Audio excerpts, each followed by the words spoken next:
Hey everybody, welcome to the Dyslexic Entrepreneur, formerly The Truth About Dyslexia. In today's episode, I have the amazing Phil from Tracks and Tales with me. He's an entrepreneur, he's dyslexic, and he has a story to tell. I'm not going to actually give you too much of the prequel here because I'm going to let him tell his story, but welcome to the podcast, Phil. Thank you very much. I'm speaking from a rather dark and gloomy Yorkshire in England. I think this is the first day this year. First day it hasn't rained in the year. Mate, over in Auckland, it's sunny all day the last few days. It's literally like we're on a sunny beach. We're on the other side of the world. I say to a lot of people they should live half their life in Auckland, New Zealand, and half their life over in the UK. Just run away from the weather. I believe that my half life is on its way. I'm due a visit to New Zealand, so Deserve it. this is the injury. Well, mate, as I say, like I've had somebody from the podcast come and visit me. They came and did a pub quiz with me over here, which was fantastic. I think we lost terribly, but we had a lot of fun. All guests are invited to come visit in Auckland. We'll look after you. Let's dive into the pod, Phil. Let's start by talking a little bit about your story, about how you grew up. What was your kind of family life, your parents, your schooling at the beginning? I'd love to hear a bit about your story there. So do you want me to go back to my first memories of dyslexia or my first memories? Let's imagine it was a cold winter's day and we won't go quite far back, but what are the memories that come back to you when you were a kid? Or for a lot of us, it's the memories our parents told us that we kind of turned into real memories, right? Because a lot of us don't remember much when we were too young. So, well, in terms of this, say the dyslexic conversation, I have no memories probably before around about 11 or 12. And then I have some, what I'd probably call some very, very emotional memories that kind of happened in my early senior school. And then I have no memories after it as well. So I have this kind of trigger. So basically, in terms of dyslexia, I've always had. It was never formally diagnosed in terms of the opportunities you can have now to understand your neurodiversity. I left junior school having been excluded twice from a junior school for being disruptive. I think I'm dyslexic and ADHD and slightly autistic as well. And I mask it all very effectively. But basically, I went into senior school and I have this memory. So, at the start of senior school, you have your form times. You have your first, like in the first year, you're in forms and you don't break into SES. We had a book which was called The Machine Gunners by Johnny Briggs. I think it was a classic about the Second World War and these kids finding a machine gun. And in it, we used to go around the class and everyone could read a passage. The only passage I was given to read was there was a, let's say, a less capable mind in the book, a simple guy, pretty much. And he was given this line, which all he said in the book was, "Where we going now?" And I remember that. That was all I was asked to read, given to read, allowed to read. And then after that, in terms of my schooling, I went out. This is the picture for you, but I left my form room, turned left, turned right, went into a room that was probably about the size of the room I'm speaking to you in, with a table. And there were 4 people in it, and we spent the whole of our school in that book room being educated or not educated. So it was quite, that was fairly, I think, I went to a kind of a convent school. It was the way the nuns dealt with us, I guess, is that we were intellectually disruptive is the words I'd use. That's a good phrase. I haven't heard that one before. I like that, intellectually disruptive. And it sounds like a song by Radiohead or someone. Well, I think the thing that we all knew, the 4 of us that were in that room, and I still remember there was Nita, Tracy, John, and myself. I still remember the names. I don't remember the people. I remember the names. But we weren't in that. We were in that room for the wrong reasons. That's the token memory I have of school. We were in that room for the wrong reasons, and Yeah, in terms of the kind of the schooling journey is that in terms of doing exams, my form tutor, when we got to exam time, which were O levels at the time or GCSEs, these two grades in the UK, is technically I wasn't allowed to do either of them because the school thought that we were going to fail them, which wouldn't be very, very good. And I pushed hard, so did my mum, to dispute that. And we actually paid for me to do all my exams. I think in all, I think I did 21 exams. In terms of I did all the GCSE and then I did all of the O levels that I could. And I think I walked away with 4 reasonable certificates in that whole period. But I still remember to this day, my mother standing up in front of my form tutor having to argue the toss that I was not stupid and should be given the opportunity to not be so fractured into the life after that. Yeah, in terms of the narrative from my mother, God bless her, is she would always say to me, why don't you stop thinking and switch off? And I never really understood that until probably until 15 years ago, really, is I don't have an intellectual off switch at all. When I wake up, I'm 100% awake. I don't have any formation of waking. I literally go from sleep to awake, which is really unfortunate when you wake up in the middle of the night. Because you might as well just get up. Yeah, I get you, Phil. I get you, Phil. I got the same brain. It just wakes. It's like the trick is to not let yourself wake up, because when you do, then the thing starts ticking. You're in trouble. But there is 2 ways to view it, and this is the way that I now view it. And I've been viewing it this way probably about 10 years now. Is probably since the neurodiverse conversations actually become something people are prepared to discuss and also understand, because everyone has the way I explain it is society is designed to operate within a band, and then there's people that operate outside of the band. Now, the thing about society is society wouldn't exist without people outside the brand, without the outsiders doing what the insiders need. But the challenge has always been, when you wake up, you might as well just get up and start doing your thinking. It's like there's that. Oh, mate, I know the feeling. You're right. It all comes down to perspective. I think that's the thing. As you learn about yourself, you realize all life is the stories you tell yourself. Like, you can tell yourself that the waking up early is a gift and it's going to help give you more time than others would have, and you can embrace it and you can do all the stuff around the edges to make your life better for it. Or you can sit there and complain that this is something that's going to hurt you, and there's something wrong with you. And whichever way you choose to perceive it is exactly how you will live your life, right? That's kind of what I'm hearing from you.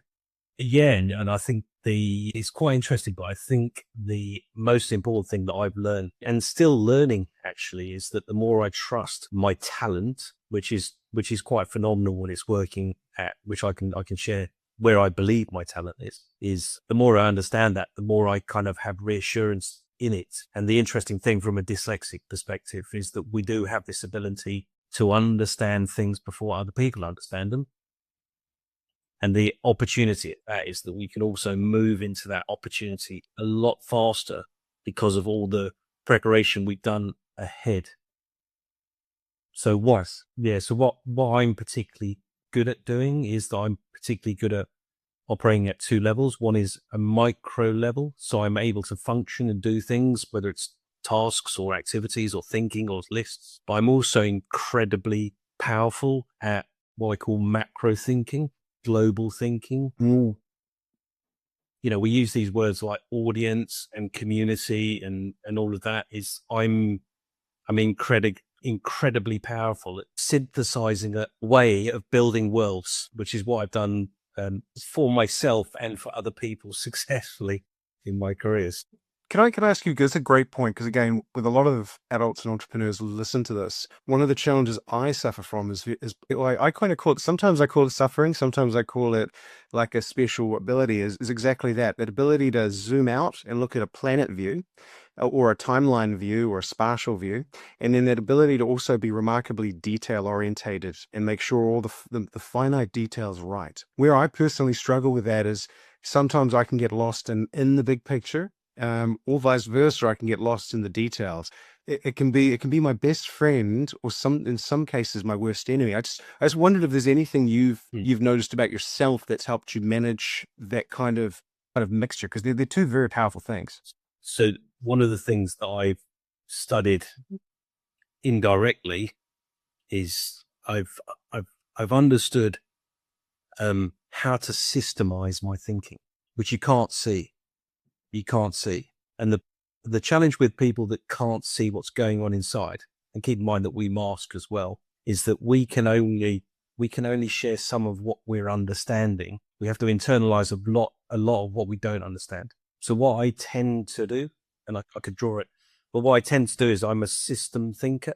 So building the worlds that I do, I operate in digital ecosystems, is what I look at trying to do is not necessarily thinking about the big picture or the small picture, but basically the things that link inside of the smaller picture.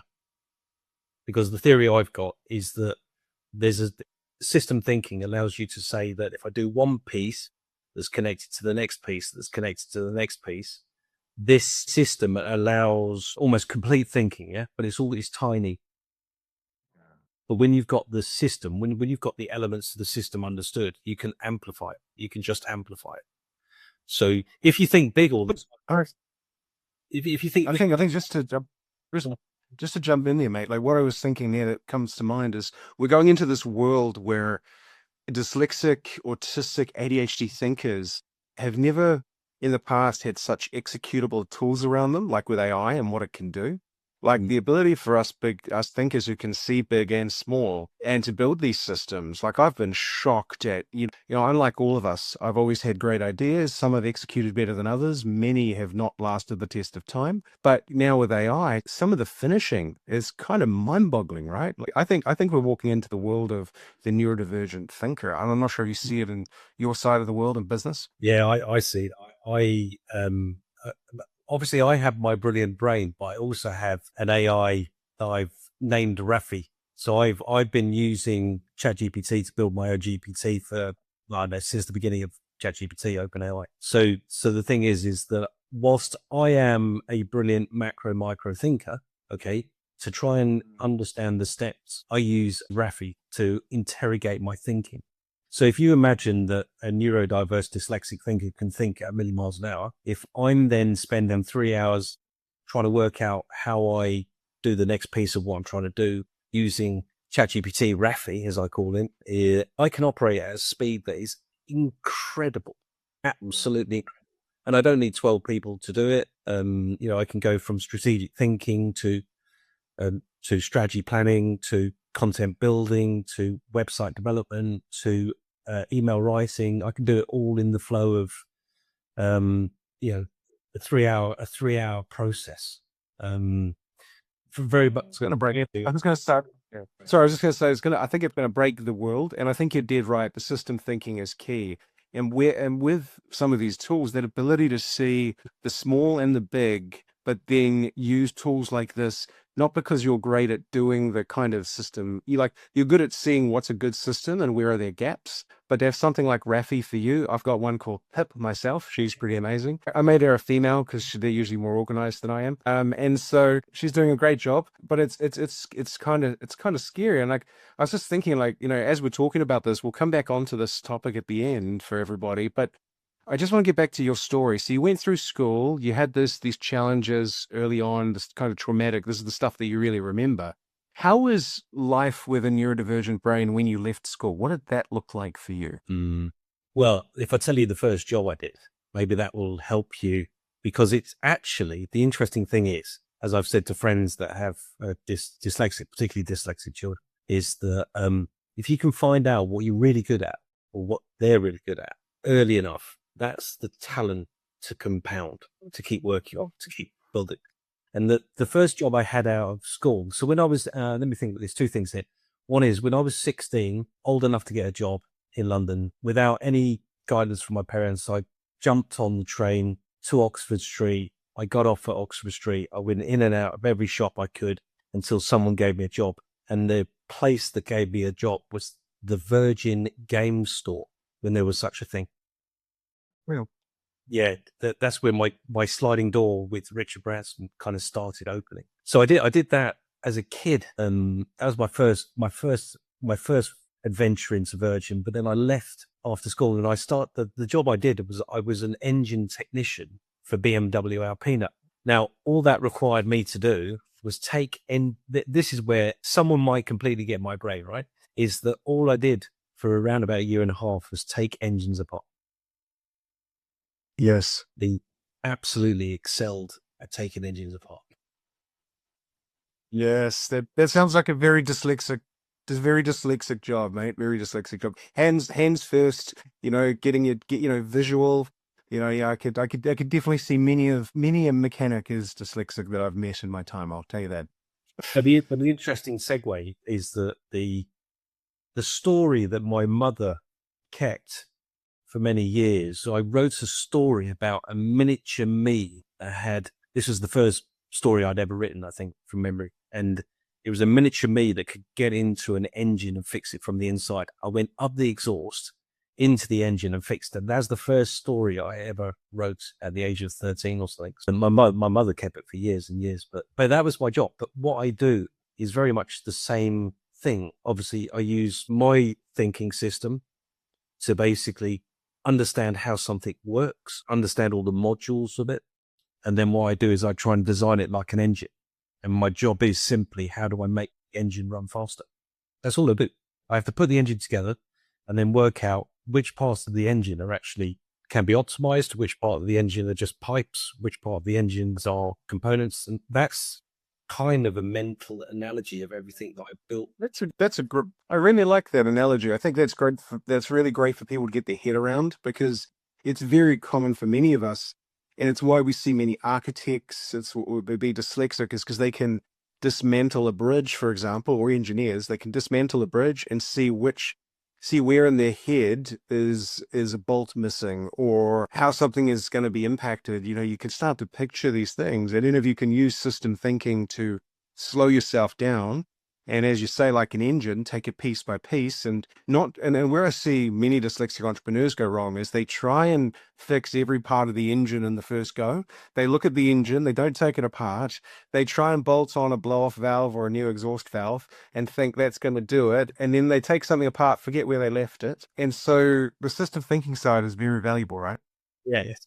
So the interesting thing is that maybe this is something inside of my DNA that I can share, is that one of the things I learned at Virgin, and let's just say the greatest team I've ever worked with, or there's been occasions over my career where I've worked with some incredible people. The Virgin team, one of the things that we did that's quite interesting, actually, keep in mind that Richard's very candid about his obvious neurodiversity. He's been open about his dyslexia, but the guy, you could meet Richard at any moment, whether he's coming off a Renai or whether he was meeting you in Lisbon or wherever, and he was 100% on, always on, absolutely on the money. But the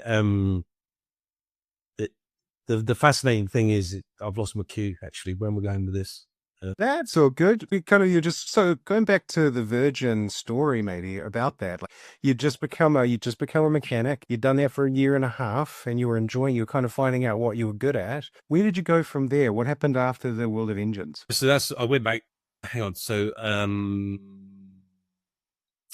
right. So when I was as an engine technician, one of the engineers there said to me, "You're too clever, you're too smart, and you need to go to university and do some engineering, learn to be an engineer." So I went to Sheffield, and I blagged my way in through what was called clearing, and I got on a course in Sheffield to do mechanical engineering with computer aided design, which was in 1980. It was like it was really early. By the time I left university, the internet was just kind of coming online, but we were using computer technology then to build stuff.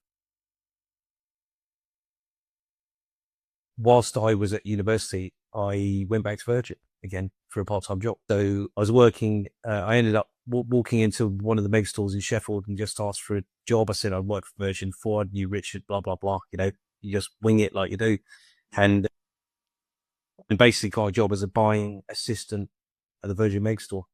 Then after that, with my my girlfriend, now my wife, finished her degree. We then went traveling, and what we did was bought a 1976 Bedford ambulance and 4 surfboards, and we went traveling from Sheffield all the way down to Morocco. We followed the sun basically and surfed all over the place, which was pretty cool. And then I came back and I went back to Virgin again, because obviously it's not really a boomerang organization. It's just if you understand the organization, and at the time it was, the 80s into the 90s, that the organization was booming massively. You could get an opportunity if you were the right person, really. So went back to Virgin, and this time I went back and started building the international megastores. So I went in for an interview, and they said, yeah, well, you can come and join us. You need to do the jazz buying. Not do you have any knowledge of jazz. It was just, you do the jazz buying. So I bought the jazz catalog for the whole of the international megastores, which was everywhere, basically. Was involved in the opening of stores in, whether it's New York, whether it was in Oslo, Lisbon, Barcelona, wherever, just all over the world. And it was a relentless pace. The point I was going to say, the thing about the Virgin mindset, which is actually the sort of maybe the convenient suggestion within the organization that wasn't discussed, but was shared openly, is you trusted everyone. No one ever left anyone behind, ever. That was the, I was thinking about it before this call. I thought, what did I really learn from Virgin that I now sort of really understand, is that, 35 years later, we've got a meeting, we've got a get together in Devon with 25 of us that will come from 6 continents. Because, we during that period, we were put in an environment where we worked and partied openly with Richard and many other people, and the level of trust you had to have in each other when you went in to party, that you knew the next day you'd wake up and someone would look after you, or you'd be safe, or the catastrophes that could happen in a completely carefree, trusted environment allowed you just to do anything. And equally so within building the businesses, is that one of the things that I had was a no off switch, right? And I think this was, people within the Virgin organization have this, is that when an opportunity comes up, if you're the guy with the opportunity and you're prepared to go for it, and no one else has got an opportunity, everyone gets behind the opportunity, and you move at pace.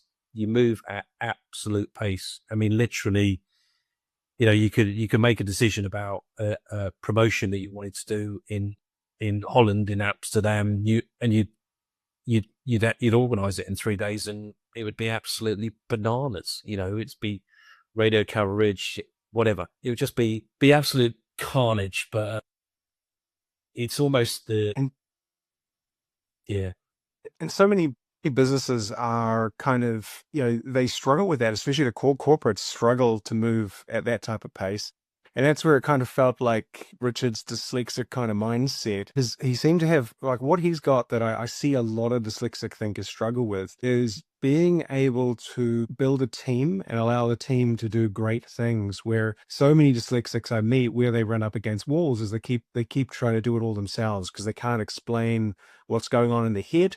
And they kind of say, oh, well, I'll just do it because that's, it's harder for me to explain it than to do it. Where I think Richard seemed to, at some point in his early life, really understand that this is a team thing, and to build something great, it can't just all be him. Do you know what I mean? He really understood his thought process. So there's this narrative that I remember, and I can't, it's funny. A lot of what I can remember about a Virgin. I worked for Virgin for I worked for Virgin, but it was a very intimate relationship with everyone in Virgin, whether it was Richard or whether it was whoever was organised in it. What the organisation had, which was quite interesting, is that you had Richard as the kind of the carefree, let's do anything narrative, and then you had a layer of what I call the suits, the kind of the gatekeepers, the controllers as such. But then below the controllers, there was absolute free reign to do anything. And I think one of the things that I remember so incredibly about the time, and actually, you know what? On my best days, I am absolutely on this, is that the neurodiverse mind, the dyslexic mind, the mind that I've got, and it's an INTJ neurodiverse, it's an incredible. I think I have the same brain as Zuckerberg, basically, and others like that. But the thing is that what I felt, and this is the other thing that maybe is a dyslexic thing, maybe I think, is that I feel thing. And one of the things that I always felt about the decision making process at Virgin was when you made a decision, or when a decision was made, there was no questioning the decision. Not in the context of top down. It could be up, it could be bottom up. But the thing that I remember so powerfully was the absolute pendulum from here to there in a fraction of seconds. I mean, I remember so often being dragged into photo calls on various different events and things. And when you learn basically very quickly that when a photo opportunity came, it was like a free for all. It was a pilot. We knew that basically instinctively that part of the organizational DNA was about getting in front of people, getting the camera, getting the voice, getting the fun, getting the energy. And if you look at Virgin's content and the way Richard shares content today, you see the same thing, but you don't realize if you're within length of an arm's length of Richard and the photo opportunities come, he not drags in. Literally, the energy is like, we're on, guys, and the opportunity's there. And it's fascinating because I think in the world we live in now, there's far too much. We overthink decisions. And I think one of the things is that the neurodiverse, dyslexic, let's say my type of mind, is that when you know that you want to do something, you know that you put 10 million hours of thinking into it, and therefore you need to just do it. And that's the other thing that swings from that, right? Is that when you've got that 0 to 100 in a microsecond decision, and you know you've got 10,000 hours of thinking that's gone into it already, is that what it does is it also creates this massive vacuum for fun. Because you've done it. You've worked out what you've got to do. You don't have to sit down and do presentations to presentations to presentations. You don't have to overthink it, discuss it. You literally go, yeah, you've definitely got the right idea, Phil. We're going to follow you because you know what you're doing. We haven't quite worked out what you're doing yet, but you're going to take us along the little steps. And eventually we're going to go, oh, I know what you're on about. And then all of a sudden everyone else goes, that's what you're thinking. That's what you're doing. That's why you're doing it. Or that's why you're calling them. That's why, and I think that serious. That's a great level of trust. And just before we jump on, for anybody listening, that Myers-Briggs reference, I think it's Myers-Briggs you were referencing, because I'm an INTP. So I kind of think of it more and do a little bit less work, Phil. That's kind of my difference is I can live in my head a little bit more and quite happy to go on a holiday in my brain. So, but for anybody who's listening who is dyslexic, what I personally find is for many of us, it's the NT. It's like if the N seems to be a real common trait, intuition for neurodivergent thinkers, the N seems to stay pretty stable. The T and the F in the middle does change a little bit. If you're a bit more autistic, the T seems to stick out. This is just from what I've experienced. And then at the end, again, I've always wished I was a bit more of a J, where I could just put my head down and work for 12 hours. I don't have that ability, Phil. I respect you. I'm very happy AI's come around because that does the hard work that I'm not willing to do. I'm much more happy to be the supervisor. They should do there. I mean, that's the thing that I talk about, being able to operate on the micro and the macro. It's kind of like when I've worked out what I want to do, and I'm the best person to do the first 25 steps, the first 24 hours, the first, I have the ability to go from processing options to making decisions. And I'm looking for signals with every decision, which is an incredible skill when you work at a macro level with certain problems that I've worked on over the years.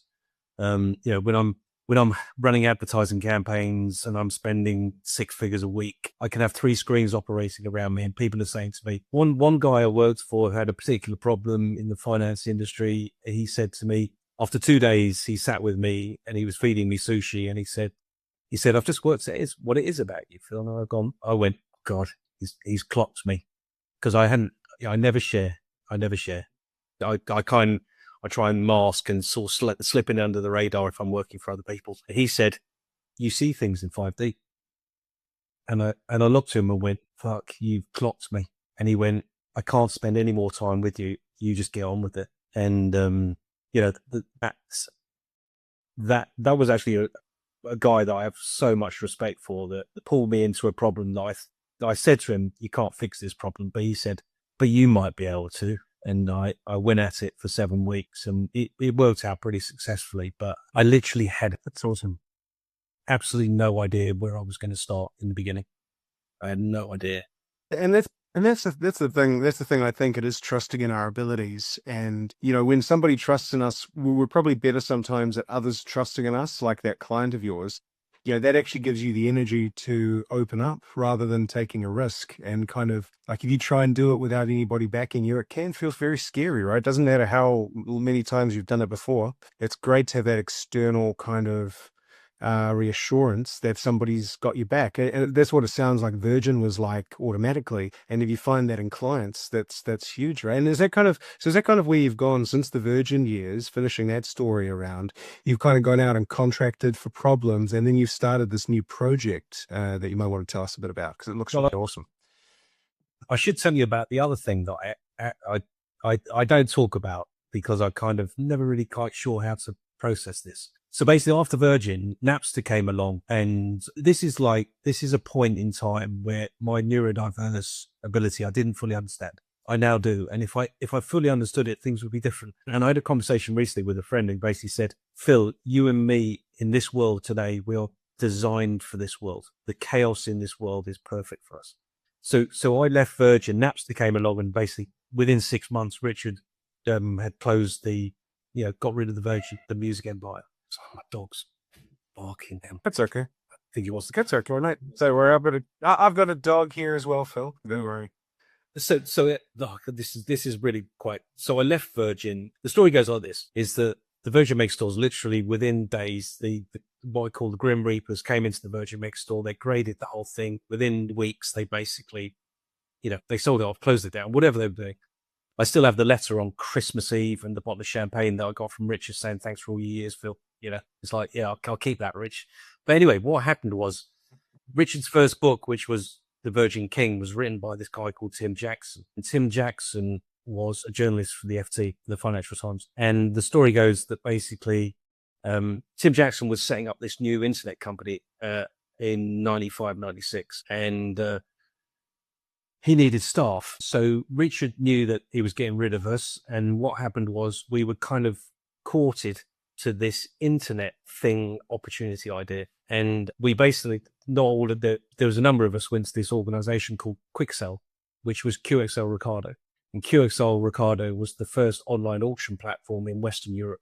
So I joined, which then became, obviously, our main competitor became eBay. And I joined as a buyer of bits and bots, which was kind of like a whole different thing. But it was another Virgin kind of pioneering, haven't got a clue what's going to happen, just join the organization, see what happens.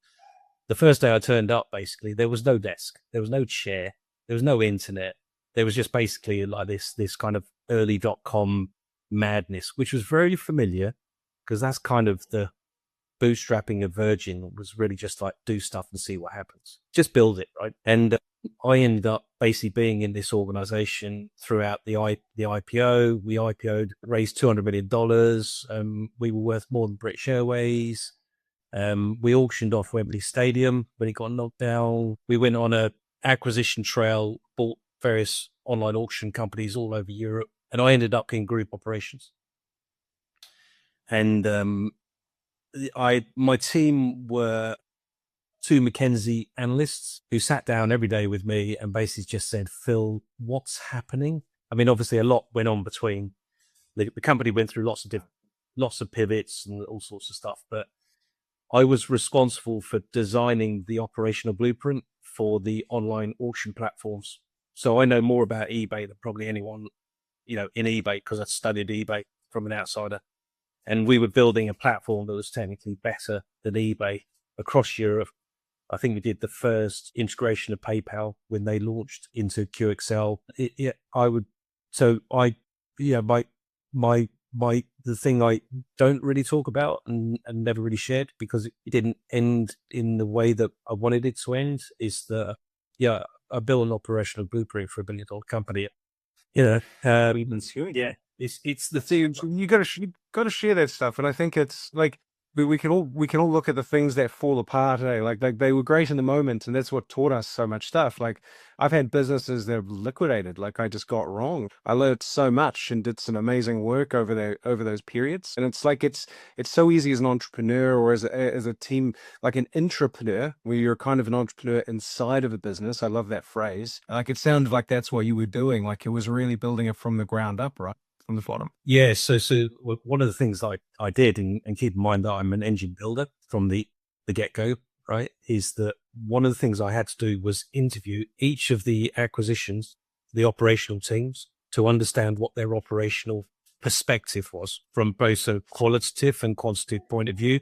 So they would say, we believe that we operate like this. And I would go, okay, this prove that. And then I would take the best operating model from one of 13 countries and then apply it to the other operating models as the business evolved, and did a pretty good job with that. And then after that, so that came to an end. They had to downsize, and eventually I got my cards. That was fine. Went for an interview for director of motors for eBay before they'd launched director of motors. Didn't get it because I didn't have an MBA. And I then, that's that old chestnut, that old dyslexic card hit me firm and hard. And basically from that, I just walked away from corporate life and started building businesses. That was it. That was the moment where I went from being, inside of that pioneering era, building things that people didn't understand, and I brought them to life. And I just kind of, to some extent, the dyslexic story is I removed myself from that world probably incorrectly on reflection. And I think that's the benefit of the neurodiverse conversation is that I would have operated completely differently if I knew what I knew now. But if I understood. It's so common. It's so common. Like the amount of people that listen to this podcast that are finding out when they're 40, 50, 60. I get a number of 70-year-olds contact me that go, I've just found out I'm dyslexic or ADHD. And especially in dyslexia, no one is talking to adults about how it impacts their work life or their entrepreneurial life. And it's like, this kind of belief system that dyslexia finishes when you're 21 and you're out of school is just a crock of something. Do you know what I mean? Yes, especially shouldn't think about. Thank you everyone for listening carefully to this, because this is obviously very discombobulated, which is typical. But here's the thing that I realized only about 2 years ago. So I'm 56 now, and when I was 55. Now I always knew very much that the way I operated was different. I also knew that I didn't call it masking, but I was operating in my own world. I was also incredibly happy to be a loner. So when I had to retract from the world, I did it incredibly successfully. People couldn't see that I'd retracted. I'm just, is Phil all right? I'd extract myself. But the turning point came, and this is the turning point for my life, that I kind of go, it's insane to think this, right? Is that I had always thought that basically my dyslexia was something I had, that I'd overcome, that I'd learned to live with, that technically didn't things, and it didn't matter. It was almost like I'm now struggling a bit with life because of various different things. Kind of this, over the last 10 years, I'm struggling a little bit because I'm trying to be normal. And I hadn't realized that technically I was still the same person. I couldn't change. Weirdly enough, I thought if I masked and convinced myself and did things differently and extracted myself, that technically I wouldn't be dyslexic anymore. I wouldn't have my autistic traits. I wouldn't be this person. And it's about 2 years ago that I kind of went, it's a bit like, I can't explain it, but it was just like a moment, a sliding door, or when, is that I'm never going to get rid of it. I might as well just get on with it. That's a huge moment though. That's a huge moment, because it's like, and many don't ever get there. Many still like between 21 and 33, I was like that and didn't realize what it was. It was only because my dad, said, "Have you ever looked into dyslexia?" And I go, I don't have that anymore. I'm an adult. Adults don't have dyslexia." And it was only until I learned that maybe 9, 10 years ago, I was, I was always on this world of hunting for something that wasn't there. And I was looking for something to solve, but it was right in front of me. And it's that moment when you realize it's kind of eye-opening, right? It's kind of like all the files in your brain slot into place, and you're like, that is why that's happening. So now I can, it's kind of like you couldn't see a part of the engine, right? And then you could see the part of the engine you'd been missing all that time. Because thermostat was the... Yes, it's the thing that is, right? So I worked in Virgin where I was kind of like hidden. But whenever I meet up with the Virgin gang, they always go like, "Phil, you're the one that's basically always meant to build something big." I mean, that's a narrative that I also received a couple of years ago, which was quite interesting when we had a reunion and they looked around and they went, "Phil, you're meant to be the guy that's built something massive." And I kind of went, "I have, but I just haven't declared it."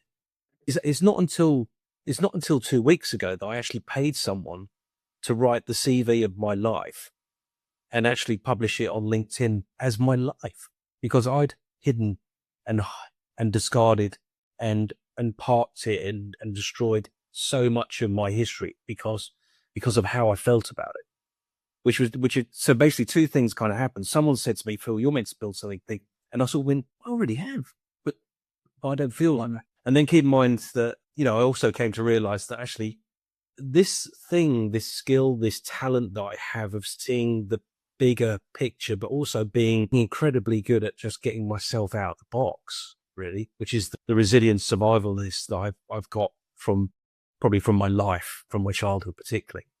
The restart mode in me is incredibly powerful. So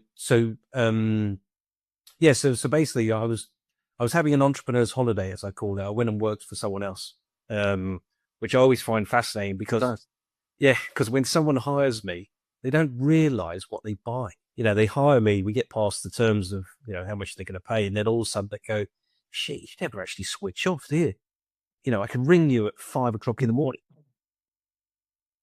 Message me at any time." So what I decided to do was I took some questions and I said, I need to do something I'm interested in, which is very, very important to me. I needed to build something huge and global, which I've done before. And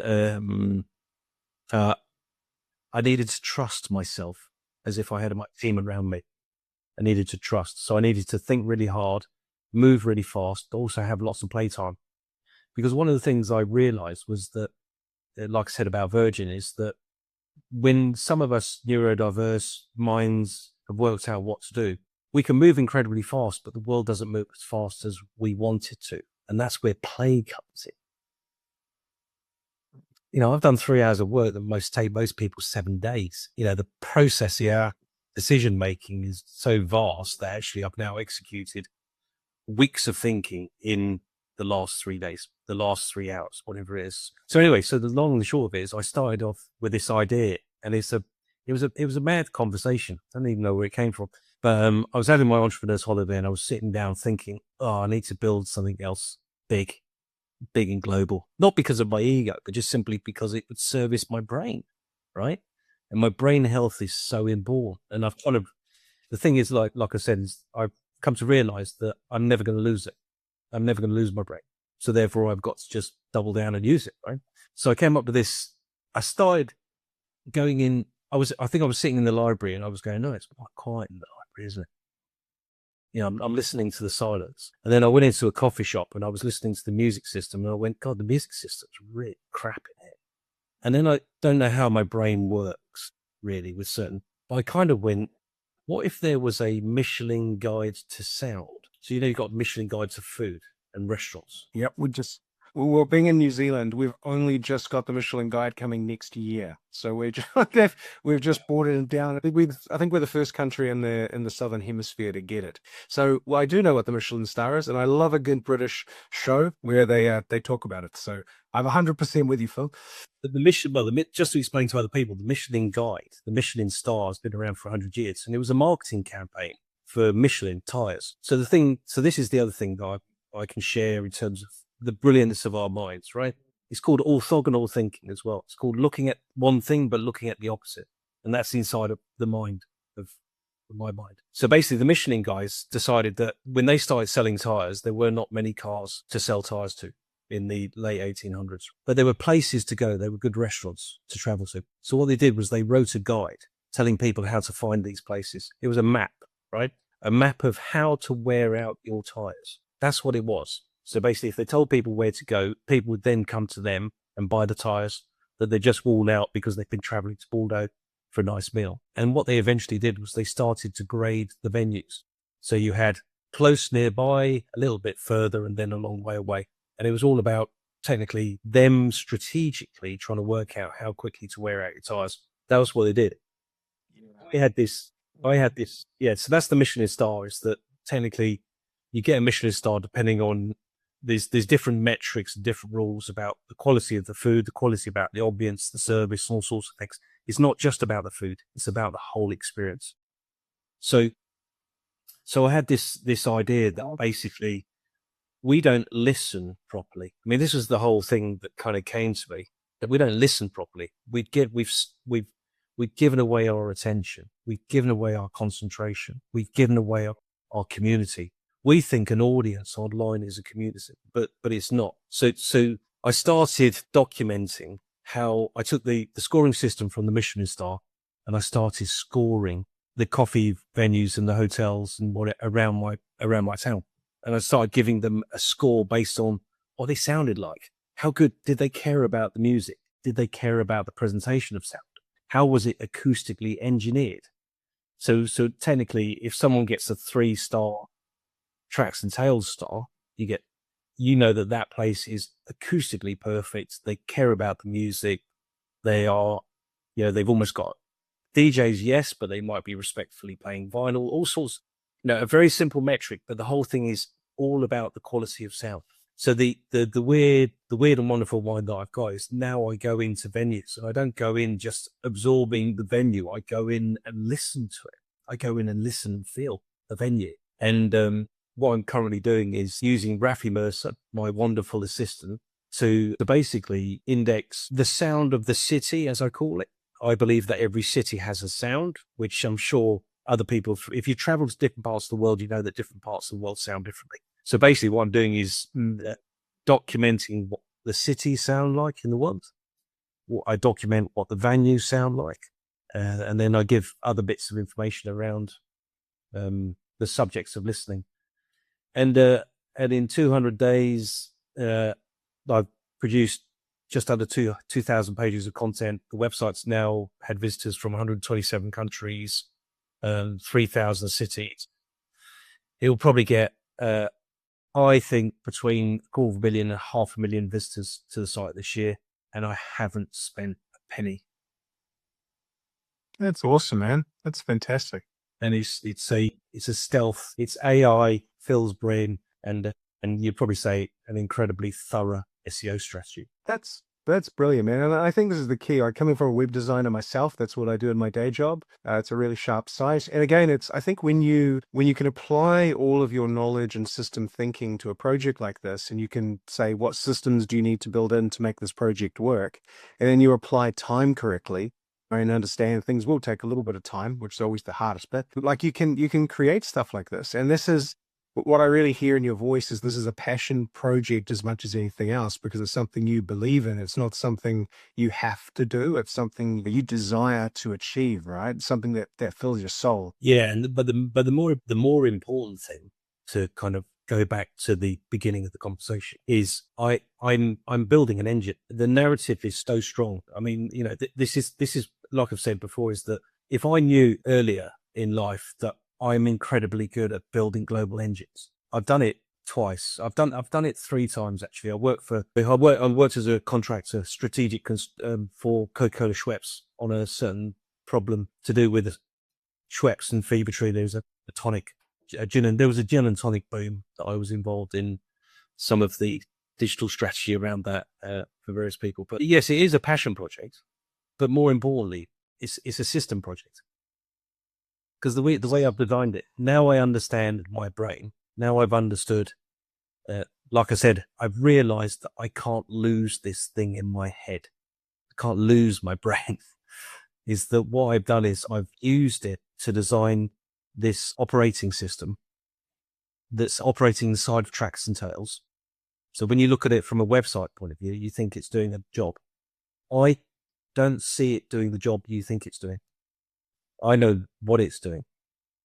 And what it's doing is connecting everyone to everyone in the world. That's what it's doing.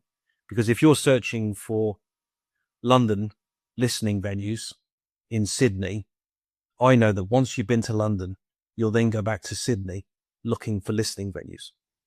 If you're in Lisbon in Portugal looking for listening venues in Sydney, you'll go to Sydney and then you'll go back to Lisbon looking for listening venues. And so basically what I'm doing at the moment is building the system, building the nodes all over the planet, knowing that basically when people travel to learn, they come back and share. And that's so what I've done is built this system, keep in mind my brain. And all I'm doing now is just the discipline. I just have to not disrupt the system. I have to just keep fueling it, really. Yes, and then just make little tweaks as you go, rather than rebuild whole areas and go, hey, maybe I can use jet fuel in here, and you just got to be careful that you don't blow it up, right? Yeah. I'm with you, man. Like, I swear at one point when I first started a business, I think I swapped CRMs about 8 times in 2 years because I was always looking at the next best system. And I think what I learned myself over that time is, you want to build an engine where every part is working at 80 to 90%. Don't get lost in that final 10% because that's the bit that can sometimes break the engine, and it's also not always required. So like, you're actually better to have an engine humming at 80 to 85% than an engine with a few 30% pieces and a couple of 100%ers. Do you know what I mean? So there's another Virgin thing that I remember that I put into the context of what I'm doing. This is all I've thought about. You said to me, bring some thoughts about Virgin, and I've thought very, very, very carefully about what I use today that I learned from the age of 16, really. And one of the things, so we're talking about when I'm building something, and you're saying it's very easy for us to go, oh, there's a shiny new thing. Let me just put the shiny new thing in and see if it works. So the interesting thing is shiny new things are distractions, right? And in the neurodiversity, in my eye, this is one of the things I've had to train myself really carefully to do, is that I love shiny new things. And what I've learned and I've remembered, and the more I remember it, the more I go, oh, God, that's what I've forgotten. So one of the things that Richard, it's even in the cover of one of his books, actually, he writes notebooks, right? He's notorious about his notebooks. And one of the things that we did at Virgin that I remember so well is that we had absolutely ridiculously delusional ambitions and goals. Just ridiculous, crazy. Like, oh yeah, we can do that. No, that's completely impossible, completely stupid, completely nuts, but might be quite fun. So one of the things that basically, if you're an incredibly powerful mind and you build a system, even in your context, and you think there's shiny new things, I think basically what you've missed is you haven't framed your ambition correctly. Because the thing about the ambition is that an ambition big enough is really hard to get to. And the more you keep changing and pivoting and finding new things, you never start evidencing how to get there. And I think one of the things that I definitely apply now is this incredible, it's almost like I wouldn't use the words brutal, but the discipline of parking shiny new ideas is relentless. And if I start having shiny new ideas, I have to go and sit down in the corner, metaphorically speaking, and start framing. I need to think bigger again because I've lost the connection between the ambition and the tasks. You look at so if you're running a marketing campaign, or if you're doing sales and you go, we're doing 100,000 and we want to do 200,000, right? And then you start going in that direction, and you start going, look at the figures, and you go, oh, it looks like we're going to get towards 200,000. And then you start saying, well, this optimizes towards 200,000. And during that process, you start to kind of look for shiny new things, because optimizing the process, it's the easy bit, right? That's the corporate bit. Oh, yeah. Yeah. So the thing is that the entrepreneurial dyslexic brain, or the learning that I've got, is that whenever it starts to feel that I'm looking for something, I have to reframe bigger. I have to reframe bigger. And interestingly, what that tends to do is it slows me down. It almost puts the brakes on. It's really interesting. So like today, I have a daily discipline of building tracks and tails. It takes around about 4 hours of work to do everything that's required. And then at the end of the 4 hours, I thought, God, I've got nothing else to do today. And I started maybe mentally looking for shiny new things. So I pulled out a piece of paper and I drew the system that I was operating. And I looked at it and just went, that system is now working globally and scaling at 40% a month. Do not look for a new shiny thing. Go to coffee. Right, mate, I love that. I honestly, I actually think like two, three things you mentioned there, and then we'll start to wrap up. But I have a parking lot myself. I literally have created a document called the parking lot, and an entrepreneur taught me to put any of the new shiny ideas in the parking lot and not look at it for a month, and then come back after a month, and you'll realize you're like, why did I even think that was a good idea? Like, why did that even run through my head? And that's been a huge, huge learning for me. But I really like your idea about continuing to reframe the ambition, because where dyslexic entrepreneurs go wrong is we're so naturally good at the first 80%. It's how you can teach your brain to stick out that final 20, or work with other people who can get you through that final 20. That's what a successful project looks like. So I love your thinking there. Is there anything, Phil, from that you'd like to wrap up with? Is there anything you'd like other dyslexic adults, dyslexic entrepreneurs to hear that you wish you'd known, in the past? What would help them, do you think? I think hopefully I've expressed it relatively well throughout this, but when I realized that when I think clearly and I have a big goal in mind, I know I can get there. And I think one of the things that I've learned from learning I'm never going to lose this brain, which was a revelation a couple of years ago to myself, which is, it's weird to say it out loud, but I always thought I'd be normal one day. And then I realized one day I am normal. I'm just me. I just doubled down on me. And, I think I can't express that enough without putting you inside my head, that technically by realizing what I'm incredibly good at, even though I don't really understand how I do what I do, and what I'm working on now, I kind of go, my goal is to basically build a global brand as big as the Michelin Guide. It's called Tracks and Tails. Yeah. And it might take me 10 years. It might take me 15 years. That's fine. But my goal is to build that into a recognized global brand. That's my goal, right? That might seem delusional, but that's just what I now am happy to set myself. Whereas before, just to summarize it, but before that sliding moment, I thought my world and my life had to be smaller, and I was suffocating. I love that. It was suffocating. So I just go, the opportunity for anyone out there is that it's not going to go away, your brilliance. You're never going to lose it. You can only harness it if you understand what you want to do with it. And I think once you understand what you want to do with it and you give it a task, there is no one can stop you. The only thing that can stop you is I don't know, normal circumstances, really. You make an error and you have to adjust. But it only stops you if you give up, mate. You can only be successful if you don't give up, because it's only when you give up you can fail, right? That's the only way when you've got a dream like that. I think that's a brilliant way to finish the podcast, and I think everyone will have taken a huge amount away from this. Like Phil, I really appreciate it. For everyone who's listening to this now, I will make sure all of the Tracks and Tails links are in the show notes as well, so you can have a look at Phil's project. I'm sure he'd love you to reach out, send him a message. If I'm sure you can find his email out there. And thank you so much for being on the show, Phil. You've been a star. Well, thank you, because a couple of years ago, I wouldn't have done this. No one would know it about me, and I would have been the secret working for other people. And that's the way I've been. Up until 2 years ago, I was a secret for other people. People hired me, but I never told anyone else.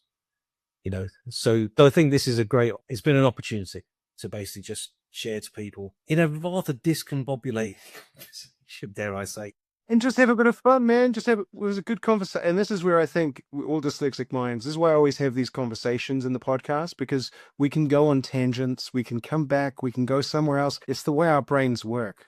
We were never designed to drive straight along a motorway. We're the people that take the pretty way to get anywhere. You know, we see a waterfall over there, stop at a pub, end up back where we started, and then go again, right? That's kind of how our brains work. I think that's how our conversation should. And we've littered this whole podcast with little bits of gold that I'm sure people will take away. Thank you, Phil. Everyone, have an epic rest of your day, and I'll be back next week. Thanks, guys.